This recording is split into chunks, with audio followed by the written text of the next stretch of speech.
Fala galera, Vitor Peixoto da Academia do Sol aqui e hoje eu estou aqui para falar sobre geração distribuída. Na última aula, o Gabriel falou sobre como funciona o sistema de energia solar num aspecto um pouco mais técnico. Todas as aulas vão ser disponibilizadas às quartas-feiras. Se vocês tiverem dúvidas, sugestões, vocês podem estar comentando no link abaixo, onde a gente vai estar esclarecendo e até sugerindo alguns documentos, compartilhando planilhas, enviando algumas documentações que nós temos.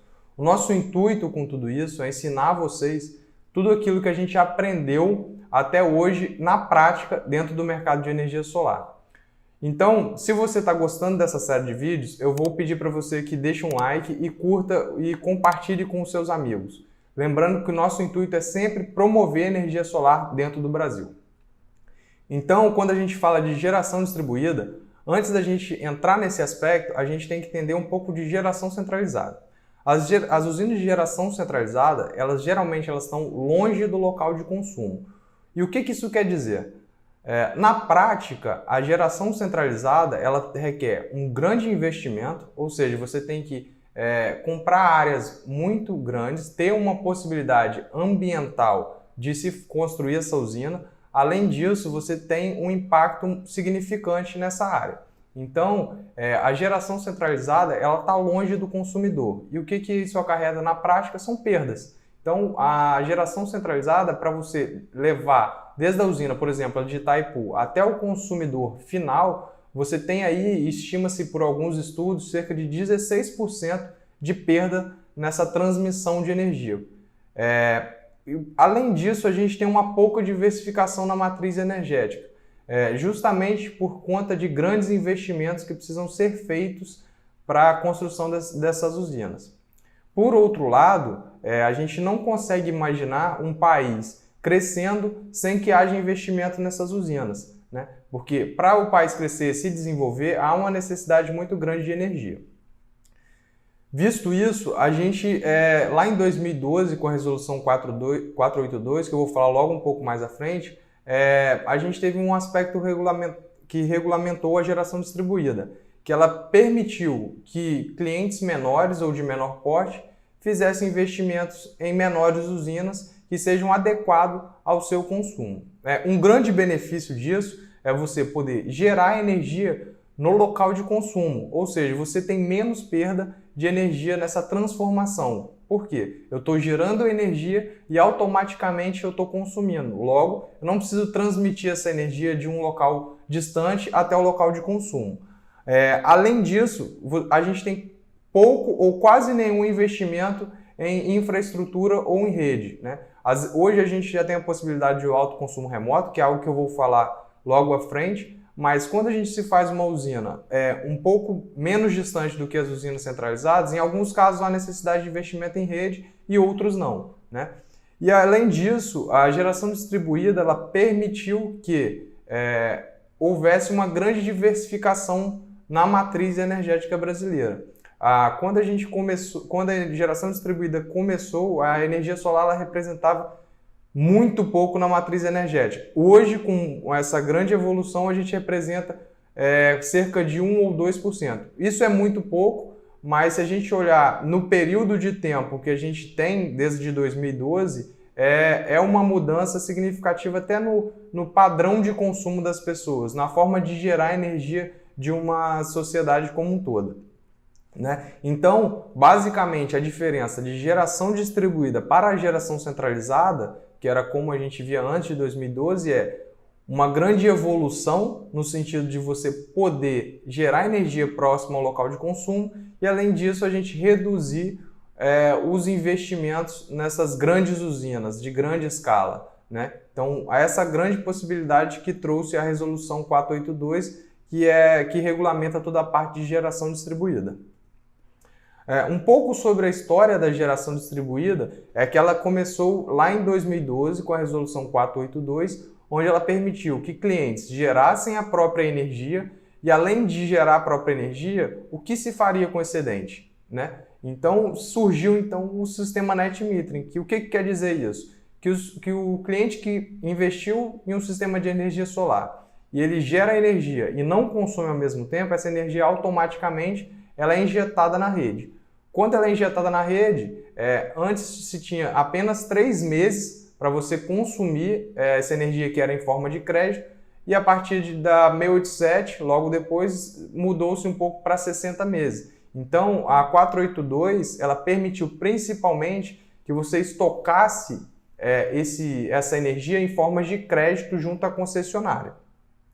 Logo em seguida, a gente viu um grande incentivo para os estados aderirem, que foi o convênio 16/15, onde houvesse a possibilidade, se o estado quisesse ou não, de isentar o ICMS para a geração de energia solar. E isso, a partir desse marco, houve então uma grande evolução na energia solar, porque muitos clientes começaram a aderir, porque se tornou mais rentável o investimento. Logo em seguida, nós tivemos a isenção do PIS e do COFINS. Então, se a gente olhar para uma tarifa de energia, por exemplo, nós temos a tarifa de energia, a tarifa de uso e distribuição, e em seguida a gente tem os impostos, que é PIS, COFINS e ICMS.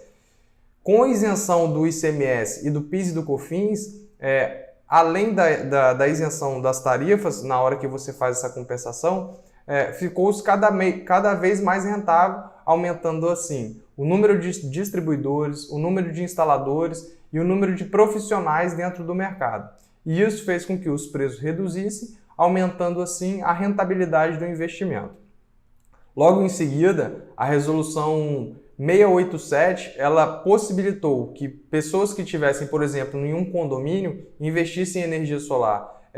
Grandes empresas, de um conglomerado de empresas, se reunissem através de um consórcio, construíssem uma usina, ganhando assim escala, então você tem um preço reduzido, e possibilitando investir nessas usinas. As cooperativas, ou seja, as pessoas físicas também que quisessem fazer uma usina em uma fazenda e usufruir desse benefício, a resolução 687 ela veio justamente para isso, para possibilitar que pessoas ou empresas se juntassem e assim construíssem um sistema com um custo menor, já que elas têm um ganho de escala, e usufruíssem do benefício da energia solar sem que houvesse a necessidade da troca de titularidade ou algo nesse sentido. Então, olhando um pouco da história da geração distribuída, a gente tem 2 grandes marcos. Então, a 482, a resolução 482, e logo em seguida, em 2015, a resolução 687.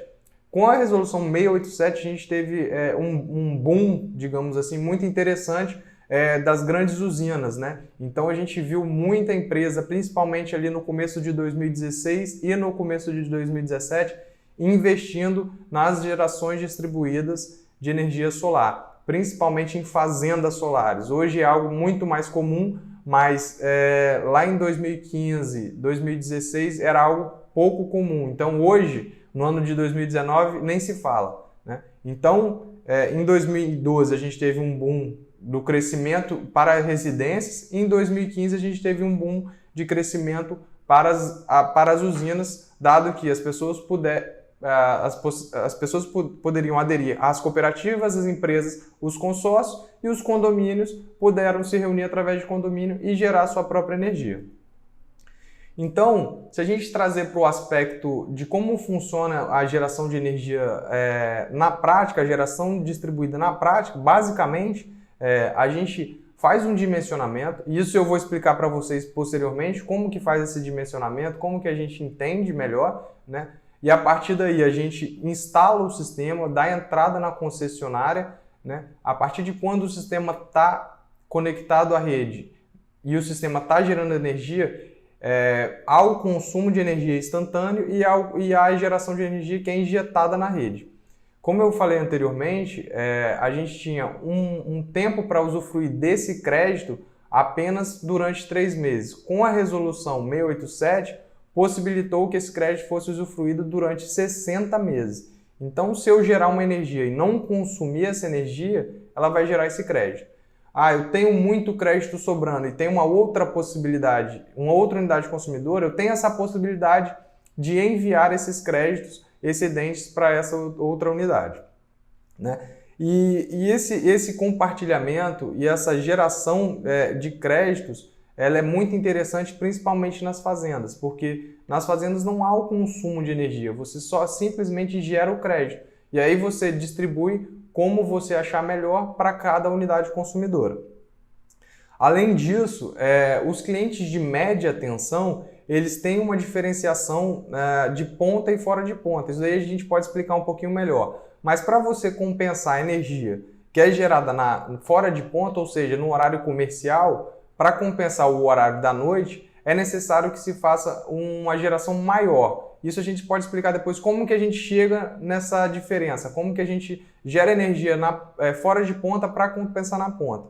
Mas, de qualquer forma, sim, há a possibilidade de você gerar durante o dia e compensar essa energia durante a noite. Isso tudo, todas essas resoluções, elas resguardam o cliente quanto a isso, tá? Então, basicamente, a energia solar hoje, a geração distribuída, se fala muito na energia solar, né?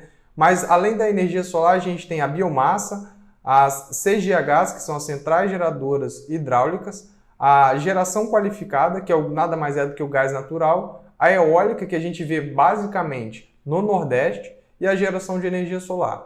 Conforme eu estou mostrando nesse gráfico, a gente vê que a energia solar ela tem um volume muito grande.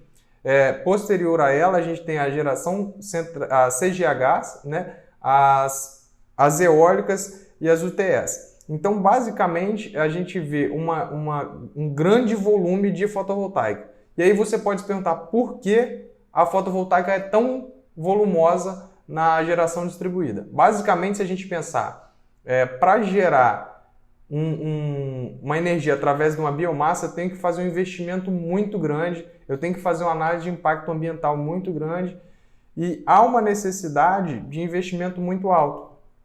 Logo, a energia solar frente à biomassa, por exemplo, ela tem uma escala muito grande. As eólicas, por exemplo, quando a gente pensa em fazer uma energia eólica, a gente só pensa em um local que tem uma possibilidade de vento muito grande, né? Então, a solar, a energia proveniente do sol está disponível em todos os lugares. Claro que tem que se olhar sombreamento, índice de radiação dos locais, mas a energia solar dentro do Brasil, a gente é muito beneficiado por isso. Então, e além de tudo, para instalar energia solar hoje, é um ganho de escala muito grande. Então, desde o pequeno consumidor ao grande consumidor, há um ganho de escala imenso, né? Então, se eu quero instalar na minha casa ou se uma pessoa quer instalar numa indústria, é modular o sistema. Já a energia eólica ou a biomassa, você não pode escalar de uma forma tão fácil quanto a energia solar. Então, quando a gente olha por que a energia solar tem esse volume, é justamente por isso. O investimento, quando a gente tem o ganho de escala, ele é proporcional. Então, a gente tem essa redução de valores. Então, a energia solar, ela está justamente por isso, ela está justamente em primeiro lugar por isso, né? E aí, as regras da geração distribuída, basicamente, a gente tem a geração in loco, que ela possibilita você gerar e consumir a energia no mesmo local. Então, a gente vê isso na prática muito nas residências. Hoje, no Brasil, a gente tem muitas residências com energia solar. A gente tem um alto consumo remoto, que basicamente você instala um sistema de energia solar em uma fazenda ou em um telhado e usufrui desse benefício para uma unidade consumidora, ou então para uma empresa e para suas filiais, ou então para um cliente que tem uma unidade consumidora na praia, um escritório e outro imóvel que possa usufruir dessa energia. Então, a diferença do alto consumo remoto para a geração compartilhada é basicamente que você tem no alto consumo remoto um titular só, ou seja, um CPF ou um CNPJ. Lembrando que o alto consumo remoto e a geração compartilhada não se pode gerar energia em uma concessionária e mandar para outra. Então, se eu tenho, por exemplo, aqui no Espírito Santo a EDP, eu não posso gerar essa energia aqui e mandar para a Light, por exemplo, no Rio de Janeiro. Então, o alto consumo remoto é para aquele cliente específico. Você vai gerar energia em um local e abater essa energia no outro local desse mesmo titular. Já a geração compartilhada, por outro lado, a gente vê uma possibilidade de gerar energia para várias unidades consumidoras com diferentes titularidades, desde que elas estejam em um condomínio, em um consórcio ou em uma cooperativa. Então, quando a gente olha na geração distribuída dentro da parte geração compartilhada, esse é um modelo onde você pode reunir pessoas diferentes e construir uma usina para essas pessoas. Qual que é o problema da geração compartilhada? Que não há isenção de ICMS quando se fala em cooperativa ou consórcio.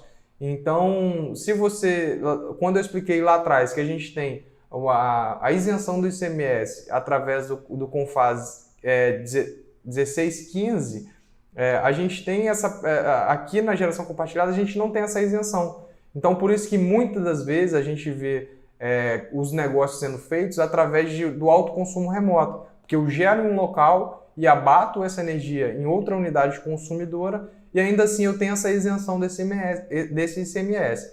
Já na geração compartilhada eu não tenho isso. Então, quando a gente analisa alguns modelos de negócio, em termos de investimento, o autoconsumo remoto ele é muito melhor. Mas, por outro lado, a geração compartilhada, a gente tem a possibilidade de reunir muitas pessoas e, com isso, construir uma usina muito grande e ter um ganho de escala, talvez, no investimento. Então, reduzindo o valor do investimento. Então, dentro das regras da geração distribuída, a gente tem a geração in loco, que é você gerar e consumir no mesmo local, o autoconsumo remoto, que você gera em um local e abate essa energia para o cliente, desde que ele esteja na mesma titularidade, e a gente tem a geração compartilhada, que é através de cooperativas, consórcios e condomínios, você gera essa energia e abate essa energia para essas titularidades. Porém, a gente não tem isenção do ICMS. Então, quando a gente olha aqui os principais pontos da geração distribuída, a gente principalmente, não se pode vender energia. Isso é uma pergunta que é recorrente dentro do setor. Muitas pessoas pensam em vender essa energia excedente. Por exemplo, estou gerando crédito a mais na minha casa. Eu posso vender essa energia? Não, você não pode vender.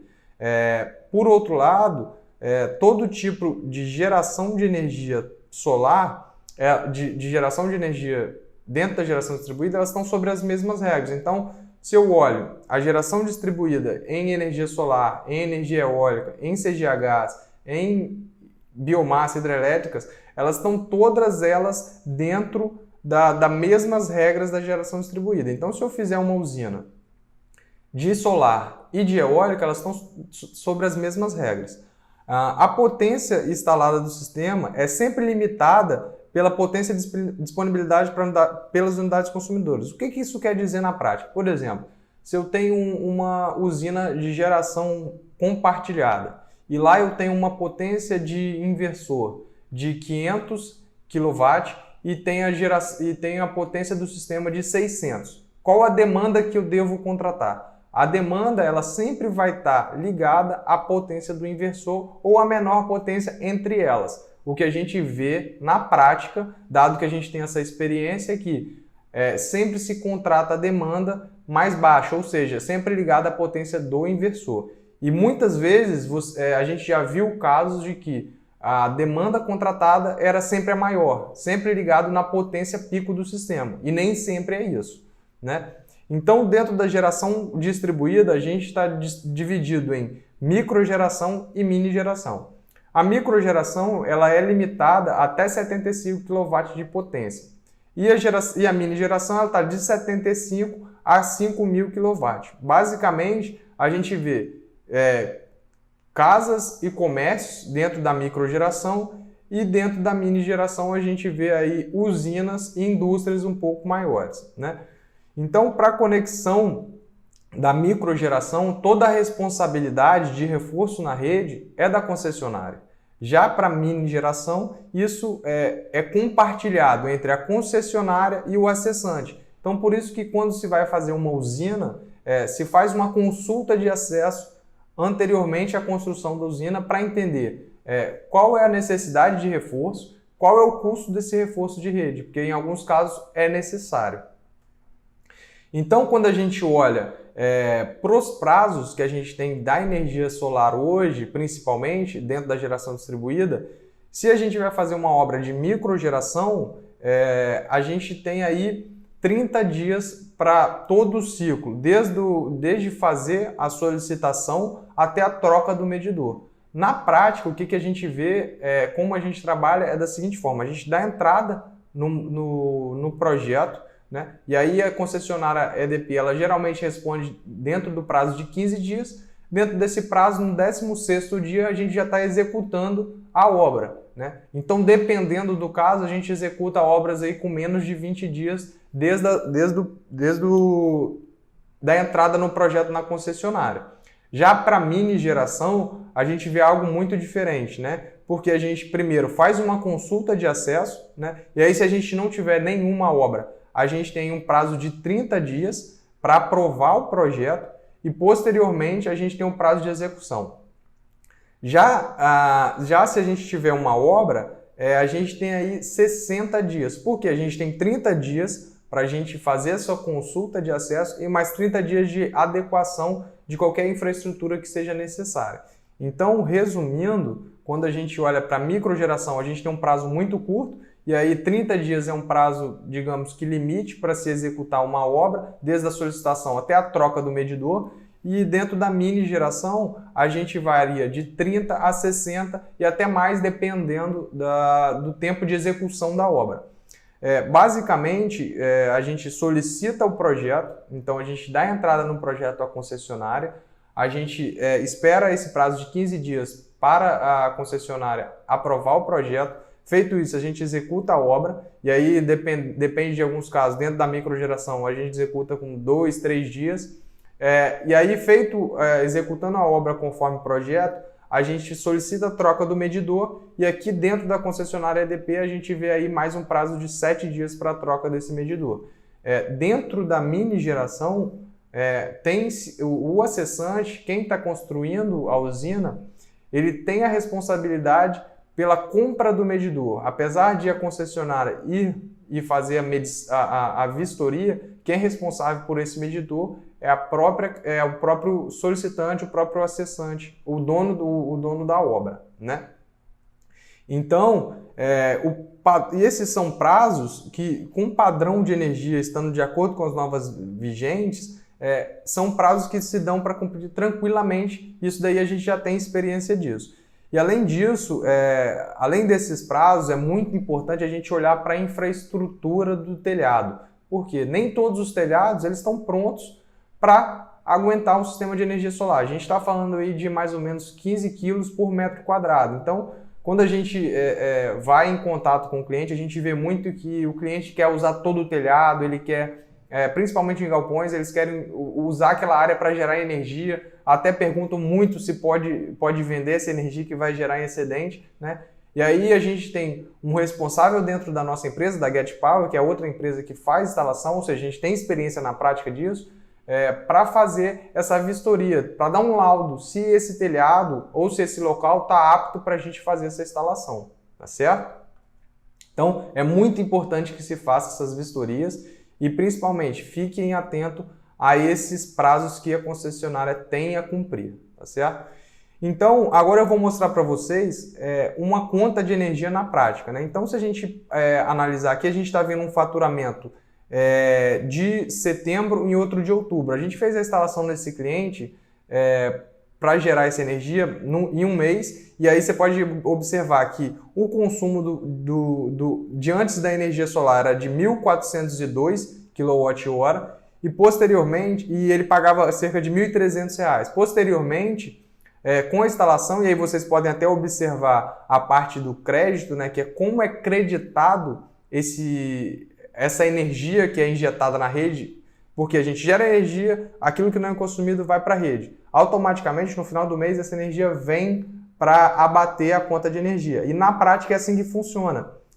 Pode observar que o consumo do mês ele não está muito diferente, mas o valor, o total a pagar, aí sim a gente vê uma grande diferença. A gente está vendo aí aproximadamente R$ 1.000 de desconto na primeira fatura.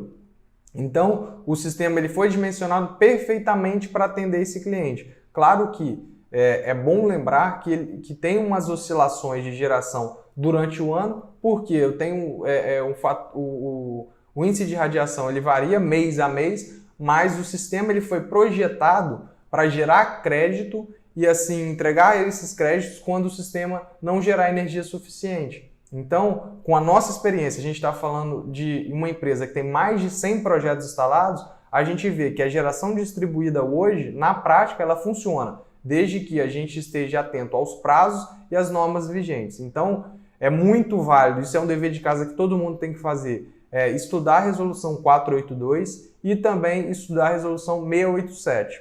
Além disso, eu recomendo vocês que estejam sempre de olho nas regulamentações do CONFAZ, que é onde a gente olha e analisa quais são os aspectos na parte de ICMS, e a parte de PIS e COFINS ela sempre vai ser divulgada no Diário Oficial da União. Então, é muito importante a gente estar de olho nessas partes regulamentárias do nosso nicho de mercado. Por quê? Tudo isso daí vai impactar a gente diretamente. A Resolução 482 ela vai passar por uma revisão, ela foi em audiência pública no primeiro semestre de 2019, e agora se está fazendo um estudo para ver quais vão ser os impactos da resolução, mas a gente espera que não tenha nenhum impacto relevante que vá frear esse mercado. A gente está falando de um mercado que está crescendo cerca de 300% ao ano, né? Só para você ter ideia, no meio de 2019 a gente atingiu o número de sistemas instalados que teve em 2018, no ano de 2018 como um todo. Então, a energia solar hoje, de fato, ela é uma energia consolidada, é um mercado consolidado no Brasil. E além disso, eu vou esclarecer as principais dúvidas que geralmente se tem a respeito da Resolução 482. E também sobre a geração distribuída como um todo, porque a geração distribuída foi um nome dado à Resolução 482 lá atrás em 2012, tá, pessoal? Então, caso haja a alteração de titularidade, o que acontece? Então, por exemplo, uma titularidade, uma unidade consumidora que está gerando muito crédito, né? E aí, a partir daí, a usina trocou de nome. Eu tinha um imóvel, aquele imóvel estava gerando energia na minha titularidade, e eu fui lá e vendi o imóvel com o sistema. O que acontece com esses créditos? Esses créditos eles vão continuar para o titular. Então, se uma outra pessoa entrou no imóvel e mudou a titularidade, aquela pessoa não vai usufruir daqueles créditos passados. Elas só vão usufruir daqueles créditos que vão gerar a partir daquele momento em diante. Então, aquela pessoa que tem a titularidade, mesmo que ela mude de imóvel, ela tem a energia para ela. Então, voltando, se eu gero energia hoje, essa energia está gerando crédito para mim, e eu vou mudar de residência, essa energia é minha, esse crédito é meu, ele sempre vai me acompanhar, certo? E a pessoa que entrar novamente nessa residência, ela vai zerar e vai contar a partir do momento que ela se instalar nessa residência. É possível zerar a fatura de energia? Não, porque hoje a gente tem que pagar disponibilidade de energia. O que é isso? Se você é um consumidor que está ligado na tensão de trifásico, ou seja, você sempre vai pagar esse mínimo de trifásico, que é 100 kWh por mês. Ou seja, você vai pagar os 100 multiplicado vezes a tarifa vigente. Então, não é possível zerar a conta de energia. Se um dia você ouvir que é possível zerar a conta de energia, e se algum cliente perguntar para você se é possível, já responda que não, porque você sempre vai pagar o mínimo, ou seja, a disponibilidade, mais a tarifa de iluminação pública, que em alguns locais varia de 4 até uns R$50, pelo que a gente vê, para clientes de baixa tensão. É possível vender essa energia? De fato, a gente não pode vender, ou seja, se eu gerar 100 kW, eu multiplico por uma tarifa e vendo para o cliente mês a mês. Isso não é possível. O que é possível dentro dessa parte de venda de energia? O que a gente vê no mercado hoje? É possível você fazer o aluguel de uma usina. Então, como funciona na prática isso, Vitor? O investidor investe em uma usina, ele constrói essa usina e automaticamente ela está gerando crédito. Esse crédito, se ele tiver uma destinação de um cliente final, ele pode comprar esse crédito, ele pode alugar esse crédito, na verdade. Ele não pode comprar, ele pode alugar esse crédito. Então ele vai alugar essa usina e vai pagar um valor fixo. Esse valor não pode ser variável.